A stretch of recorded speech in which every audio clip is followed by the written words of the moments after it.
नमस्कार, मैं सुनीता कथा मंथन में आप सबका स्वागत करती हूँ। आज की कहानी है कबाड़, जिसकी लेखिका हैं मालती जोशी।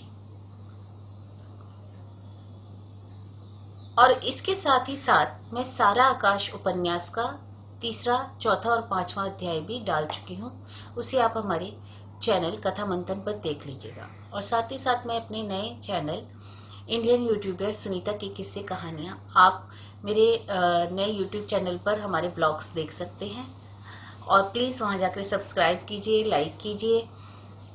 और उसका लिंक मैं आपको डिस्क्रिप्शन बॉक्स में और आई बटन में दे दूँगी। आप वहाँ जा कर के भी सीधे उस चैनल पे जा सकते हैं और उसको देख सकते हैं।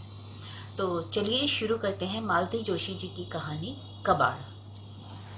फर्नीचर की दुकान से बाहर निकलते ही इन्होंने कहा, देखो, एक बात बिल्कुल साफ हो जानी चाहिए। नया सोफा घर में तभी आएगा जब पुराना बाहर जाएगा। यह नहीं होगा कि उसे भी तुम सीने से लगाए रखो।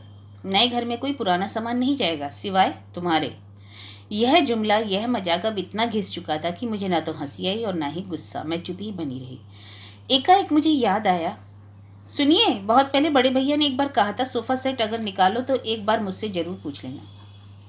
अरे तो इसमें पूछने का क्या है? कल ही उनके यहाँ रखाते हैं। भैया से हमें कोई सौदा तो करना नहीं है। इनका औदार्य देखकर मुझे बहुत अच्छा लगा, खासकर भैया के लिए। बेचारे कब से मन बना रहे थे, पर मजबूरी से बेंत की कुर्सियों पर ही संतोष करना पड़ रहा था। तो फिर सब यही तय हुआ। गृह प्रवेश का निमंत्रण देने जाएंगे तो एक लोडिंग टेम्पो में सोफा सेट भी लोड करवा लेंगे। भैया वाकई बहुत खुश हुए। मैंने ही खेत जताते हुए कहा, सॉरी भैया, जल्दी में रंग रोगन नहीं करवा सके। दरअसल काम इतना फैल गया है कि। अरे तो कोई बात नहीं, उन्होंने मुझे आश्वस्त करते हुए कहा, जैसा है इस घर के लिए बिल्कुल फिट है। बहुत चमका कर लाती तो बेमेल लगता। उन दोनों को बैठक में छोड़कर मैं भीतर भाभी से मिलने चली गई। भाभी ठेठ आंगन में थी। दीवार पार से पड़ोस की भाभी बधाई दे रही थी। सुनीता की मम्मी, नए सोफा सेट की बधाई। अरे काहे की बधाई, कोई नया थोड़ी है। वो तो ननद रानी नए घर में जा रही हैं तो अपना कबाड़ यहीं फेंक कर जा रही हैं। और एक जिंदा कबाड़ तो हम ढो ही रहे हैं, इसे भी ढो लेंगे। जिंदा कबाड़, जिंदा कबाड़ यानी कि माँ। छाती में एक कील गड़ गई। उल्टे पैरों लौटकर मैंने माँ के कमरे का रुख किया। हस्बे मामूल दिन के 5 बजे भी वहाँ गुप अंधेरा था। पता नहीं माँ को इस अंधेरी कोठरी में क्यों डाल रखा है। भाभी का तर्क है कि अब उन्हें अंधेरे या उजाले से क्या फर्क पड़ता है। दीवार टटोलकर मैंने स्विच दबाया। एक मनहूस सी पीली रोशनी कमरे में भर गई। अगर शिकायत करूं तो भाभी अभी कह उठेंगी, तुम कहो तो यहाँ 100 वाट का बल्ब ना लगा दें। कौन है? एक क्षीण स्वर उभरा। माँ ने शायद मेरी आहट पा ली थी, या शायद खटके की आवाज से उनकी तंद्रा टूटी थी। मैं हूँ माँ शीला, मैंने उनके पास बैठते हुए कहा। कैसी हो? ठीक ही हूँ। फिर सही सजा सोई क्यों हो? उठकर बैठो। अकेली आई हो? नहीं, ये भी हैं, बाहर भैया के साथ बैठे हैं। खांसते खरखराते माँ उठकर बैठ गई। तब तक मेरी आंखें उस रोशनी की अभ्यस्त हो चुकी थी। मैंने माँ की ओर देखा। बिखरे उलझे बाल, बदन पर झूलता ब्लाउज, ऊपर का बटन टूटा हुआ, गले में आंचल जैसा कुछ बेतरतीब सा। अच्छा ही हुआ जो ये मेरे साथ भीतर नहीं है। ठीक है, माँ बूढ़ी है, अंधी है, पर क्या उनका विभत्स होना भी जरूरी है? कौन विश्वास करेगा कि कभी उनकी सुघड़ता के चर्चे सारी बिरादरी में थे। बहू बेटियां उनसे पहनने ओढ़ने का सलीका सीखती थी। उनकी सिलाई कढ़ाई के नमूने मोहल्ले भर में मशहूर थे। उनकी रसोई की महक से पड़ोसियों के मुंह में पानी भर आता था। क्या वक्त के हाथों आदमी इतना निरुपाय हो जाता है, या कि आंखों की रोशनी जाते ही माँ फालतू हो गई? एक असहनीय रोष से मैं भर उठी। खींचकर कहा, ये किसका ब्लाउज पहने हो तुम? भाभी का? क्या पता किसका है। और कंघी कब से नहीं की? वो मेरी कुसुमा 2 दिन से गायब जो है। एक कुसुमा नहीं आई तो क्या हुआ? घर में भाभी है, सुनीता है। वे क्या माँ के बाल तक नहीं बांध सकती? और इतना काम तो माँ तुम खुद भी कर सकती हो, करना तो चाहिए। पर शायद उनका उत्साह ही चुक गया था। मैंने कुछ नहीं कहा, चुपचाप उठकर आले से तेल और कंघी उठा लाई। सिर में खूब सारा तेल डालकर बाल सुलझाते रहे। मन आंसुओं से भीगता रहा, साथ ही मेरा बड़बड़ाना भी जारी था। दिन भर कमरे में घुसी रहती हो, शाम को थोड़ा बाहर बरामदे में बैठ लिया करो। अरे कुछ नहीं तो आंगन में ही चहलकदमी कर लिया करो। पाँव अगर जाम हो जाए तो कोई नहीं पूछेगा। हाँ, अभी जैसे बहुत पूछ हो रही है। तभी तो कहती हूँ हाथ पैर दुरुस्त रखो। अच्छा, अब जरा हाथ मुंह धोकर आ जाओ, तब तक मैं तुम्हारे लिए कपड़े निकालती हूँ। माँ जैसे ही बिस्तर से उतरकर खड़ी हुई, मैं देखती रह गई। साड़ी के नाम पर एक चिंदी सी बदन पर झूल रही थी। माँ, ये तुमने क्या स्वांग बना रखा है? ठीक से साड़ी क्यों नहीं पहनती? अरे, एक आध बार बाथरूम में लिथड़ गई थी तो दुल्हन ने 3-4 साड़ियाँ दो फाड़ करके रख दी। कहती है जब संभलती नहीं है तो पहनने से क्या फ़ायदा, यूं ही धोने के लिए ढेर हो जाता है, और वैसे भी तो लेटे ही रहना है। दुख और अचरज में डूबी मैं माँ का करुण चेहरा देखती रह गई। और तुम कहती हो घुमा फिरा करो? बताओ, ऐसी नंग धड़ंग घूमती मैं अच्छी लगूंगी? आंगन तक जाते भी मुझे शर्म आती है। एक उनसास भरकर माँ अभ्यस्त कदमों से दीवार का सहारा लेकर हाथ मुंह धोने चली गई। उनका यह विपन्न रूप मुझसे देखा नहीं जा रहा था। वे लौट कर आई तो मैंने कहा, माँ इससे तो अच्छा है कि तुम गाउन पहनो। कहो तो कल ही ले आऊं? ले आ, उन्होंने कसीले स्वर में कहा। बहू ने लहंगा फरिया पहना दिया और तुम गाउन पहना दो। बुढ़ापे में जितनी फजीयत होनी है हो जाए। उस चर्चा को मैंने फिर वहीं विराम दे दिया। उनके कपड़े बदलवाते हुए कहा, चलो अब चलकर अपने जमाई राजा से मिल लो। गृह प्रवेश का निमंत्रण देने आए हैं। हम लोगों के बाहर आते ही ये उठ खड़े हुए। माताजी प्रणाम।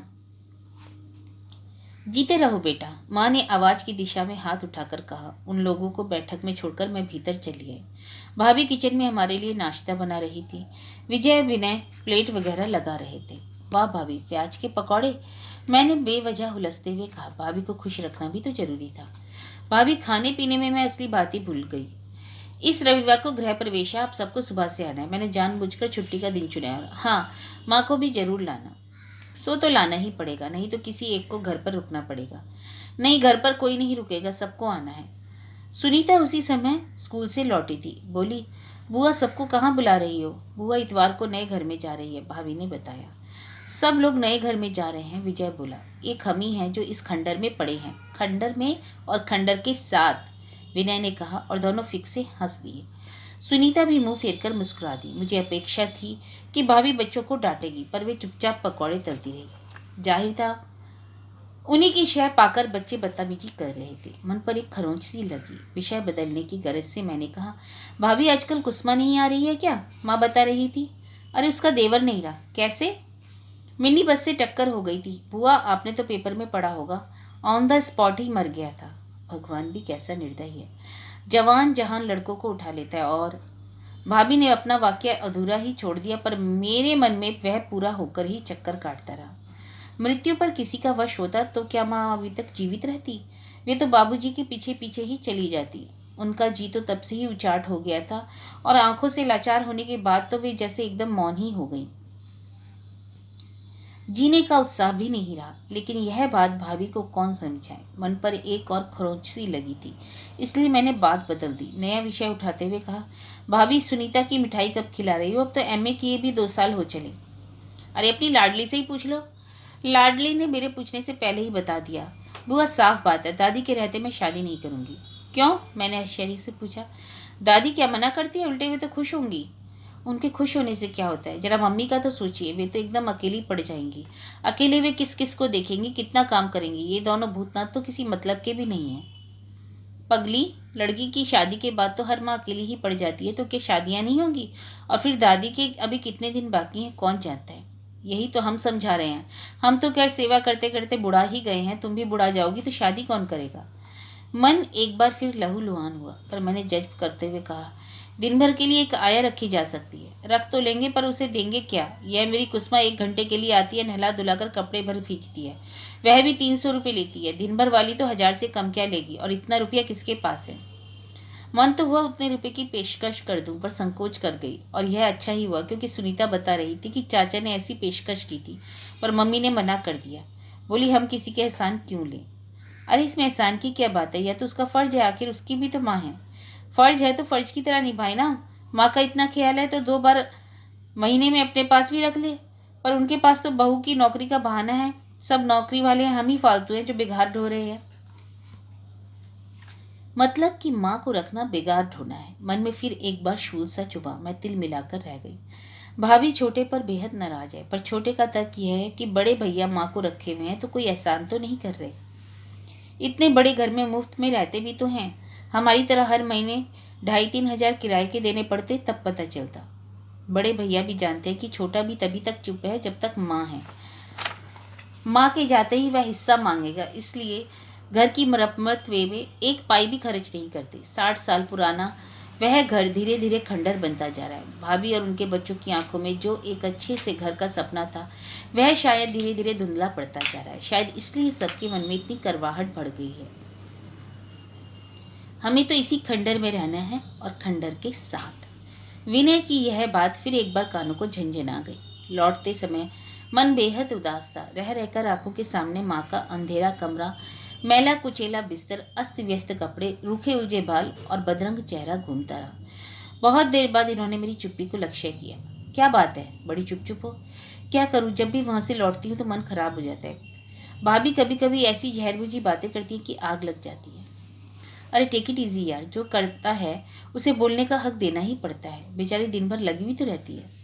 लगी रहती है तो क्या कुछ भी कहती रहेंगी? सुनिए, मेरे मन में एक बात आ रही है, फरमाइए। हम माँ को अपने यहाँ लाकर नहीं रख सकते? अजी क्यों नहीं ला सकते? जरूर ला सकते हैं, पर रखोगी कहाँ? क्या मतलब? इतने बड़े घर में मेरी माँ के लिए जगह नहीं निकलेगी?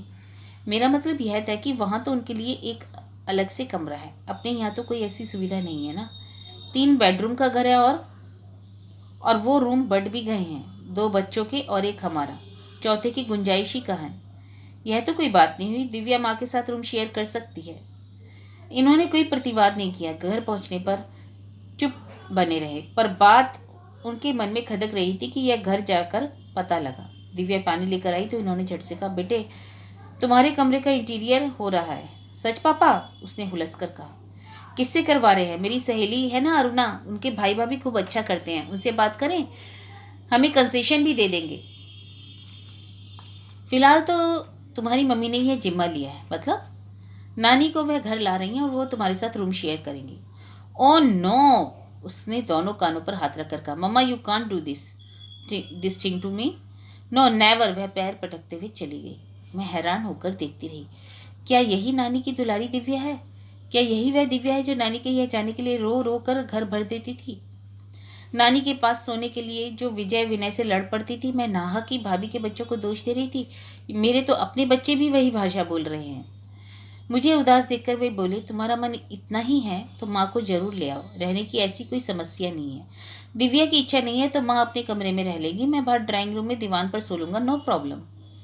उन्होंने बात बड़े शाहिदाना ढंग से की थी। जानते थे कि यह प्रस्ताव ना तो बच्चों को स्वीकार्य होगा ना मुझे। मैंने कहा भी कि 2-4 दिन की बात होती तो आप दीपक के साथ भी एडजस्ट कर सकते थे, पर माँ को ज़्यादा दिनों के लिए लाना चाहती हूँ, शायद हमेशा के लिए। अब उनकी दुर्दशा मुझसे नहीं देखी जाती। कह तो दिया कि ले आओ, पर यह बताओ कि यहाँ दिन भर उनके पास रहेगा कौन? वह घर तो उनका जाना पहचाना है, अपने आप चल फिर लेती हैं। यहाँ तो उन्हें पग पग पर सहारे की जरूरत पड़ेगी। एक आया रख लेंगे। वह इतना आसान नहीं है देवी जी, मैं यहाँ की बात नहीं कर रहा।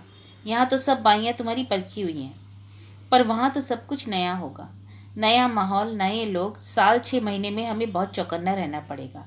एकदम नए नौकर पर घर छोड़ना भी बेवकूफ़ी होगी। ऐसा करो, तुम 4-6 महीने की छुट्टी ले लो। ये क्या बात कर रहे हो? इतनी लंबी छुट्टी मुझे कौन देगा? तो फिर रिटायरमेंट ले लो। आखिर नौकरी माँ से तो बड़ी नहीं। इस समय मैं रिटायरमेंट कैसे ले सकती हूँ? मकान की किस्तें कौन देगा? सोच लो। क्या सोचूं? मेरी समझ में तो कुछ नहीं आ रहा। साल 6 महीने की बात थी, अगर सब लोग साथ देते तो माँ के ये आखिरी दिन अच्छे से कट जाते। माफ़ करना डार्लिंग, ये साल 6 महीने की बात नहीं है। तुम्हारी माँ, भगवान उन्हें लंबी आयु दे, सिर्फ आँख से लाचार है, बाकी एकदम चुस्त दुरुस्त है। अभी 8-10 साल आराम से चलेंगी। क्या इतने दिन उन्हें झेल सकोगी? वाकई सोचने वाली बात थी। मेरी मानो वे जहाँ हैं उन्हें वहीं पड़ी रहने दो। मेरा मतलब है वहीं बनी रहने दो। जब मन हो मिलाया करो। वे अब उनकी आदत में शुमार हो गई हैं। रोते झुकते ही सही, वे उन्हें निभा ले जाएंगे, पर तुम नए सिरे से यह सब नहीं कर पाओगी। बेकार में भैया से बुराई लेने का कोई मतलब नहीं है। शायद ये ठीक कह रहे थे। माँ जहाँ थी वहीं ठीक थी। भैया भाभी उन्हें झेलने के लिए अभिशप्त थे। मेरे साथ कोई मजबूरी नहीं थी। फिर घर भर को नाराज करने का औचित्य ही कहाँ था। बस यही लगा कि माँ सचमुच एक कबाड़ हो गई है। कबाड़ भी ऐसा जो ना रखते बनता था और ना फेंकते।